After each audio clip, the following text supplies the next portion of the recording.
Hello, everyone. We are going to continue in section 4.1 by discussing balancing equations. A balanced equation is essentially an application of the law of conservation of matter. So we know that matter is neither created nor destroyed in a chemical reaction. All we're doing is rearranging the matter so it's connected in a different way when the reaction is over than it was before the reaction started.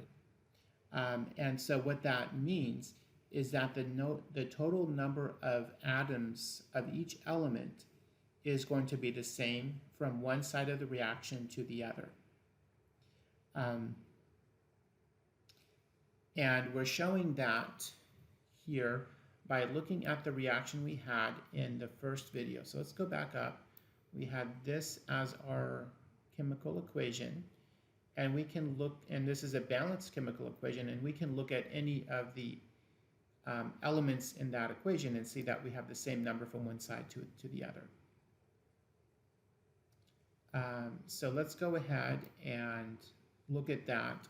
So for carbon dioxide, if we're looking simply at oxygens, we have two oxygens in every carbon dioxide. So we can say one carbon dioxide times two oxygens per carbon dioxide is the number of oxygens we have there.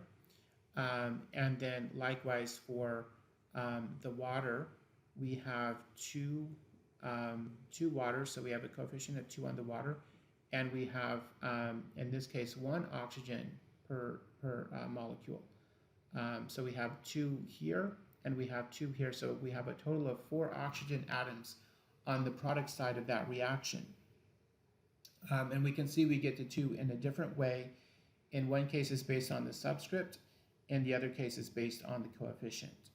In some cases, you might have multiple amounts of something from both of those.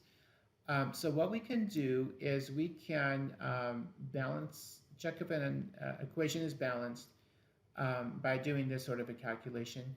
And the best way to do this is by making a chart like this to keep track of everything.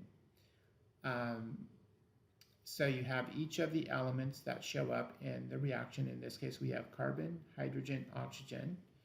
On the reactant side, we have carbon, oxygen, hydrogen on the product side. We have oxygen showing up in more than one place, but we're just counting the different types of elements.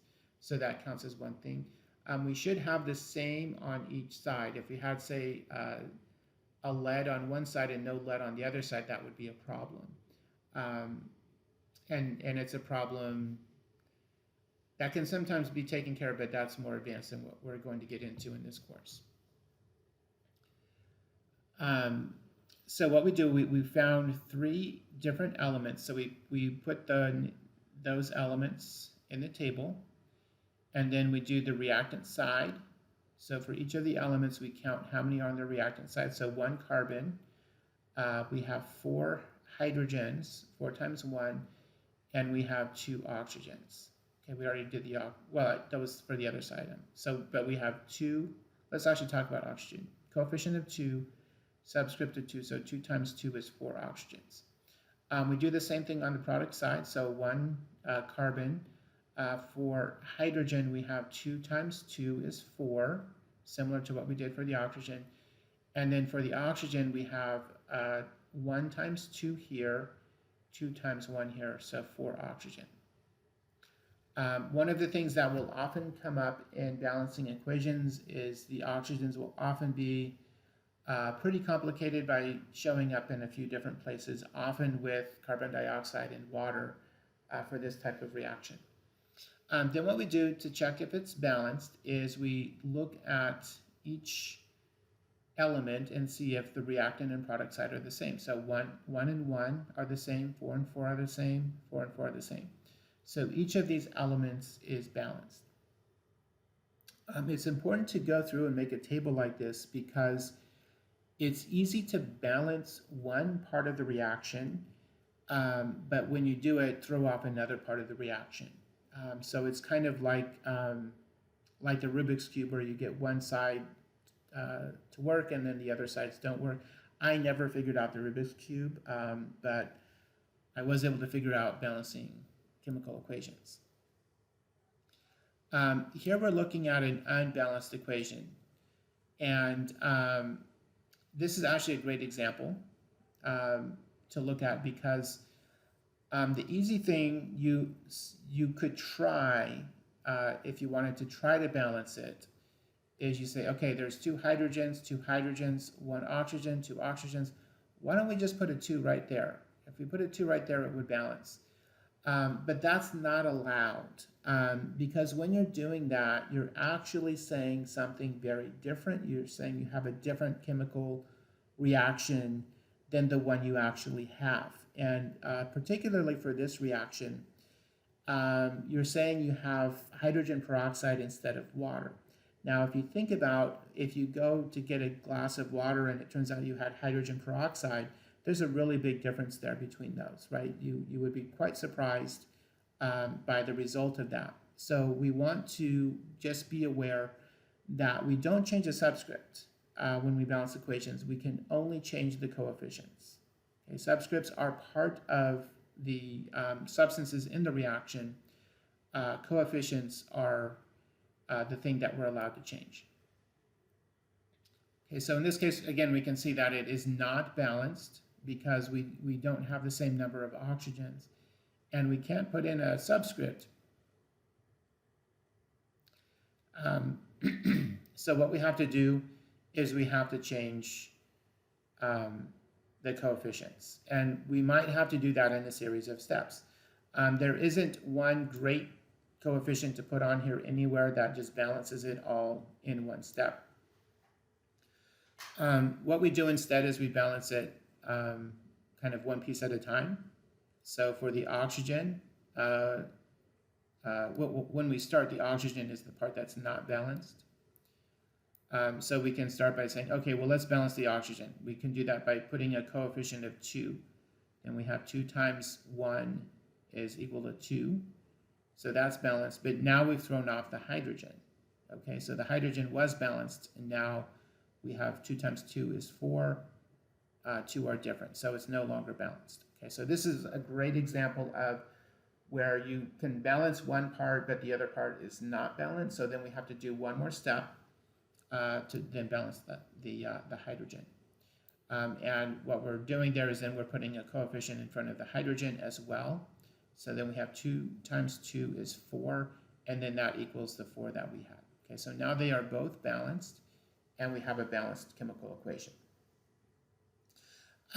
This was a fairly simple example, and the reason I would say simple is you only have 3 total molecules present. Also because you have elements in their elemental state, so by themselves. When you have that, there's always going to be a way to make it work and we'll talk about some strategies here in a minute. So there's another example here, and I'll let you look through that if you would like to.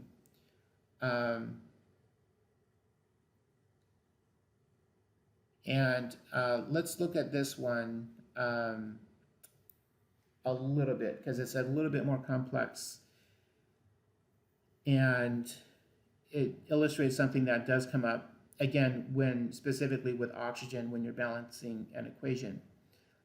It's possible sometimes to end up in a spot where the only way to balance it is to use a fraction, but that's kind of an intermediate step, and we'll talk about how we get to that. So given this equation, to get started on balancing it, we can maybe start by balancing the carbon. And I guess what I'll say before we get started, we want to do oxygen last in this case, and we'll come back and talk about why to do oxygen last, but it's essentially because it's an element by itself. Do an element by itself last if you can. And oxygen is exactly that in this case. So we start out maybe with the carbon, so we can put a 2, the 2 is there. We can put a 2 in front of the carbon dioxide to balance the carbon. And then we can balance the hydrogen. So we have 6 hydrogen here, 2 in the H2O. So if we put a 3 in front of the H2O, we have 3 times 2 on the product side and then 6 on the reactant side. So then the hydrogen would balance. Now the only thing left is the oxygen, right? So it's by itself, it should be fairly easy to balance it. At least we would hope so. It turns out in this case it's not as straightforward as you might hope it would be. So we have 2 times 2 is 4. So 4 plus 3 is 7. And so, well, what can we put on this side to have 7 oxygens? Well, there's not a whole number that we can put because we have a subscript of 2. So what we have is 7 over 2. So it's a fractional coefficient to make it work. Now, most of the time we don't want to leave things as fractional coefficients. We'll see there's an exception in a later module. Most of the time we want to have whole numbers. So what we then do is we would multiply through the whole equation by whatever will give you a whole number here. So we in this case, multiply through by 2. So we have 2 times that, so 2. 2 times 7 over 2 is 7. 2 times 3 is 6. 2 times 2 is 4. Okay, so when you have that case where you end up having to have a fractional coefficient, then you multiply through to get to a whole number.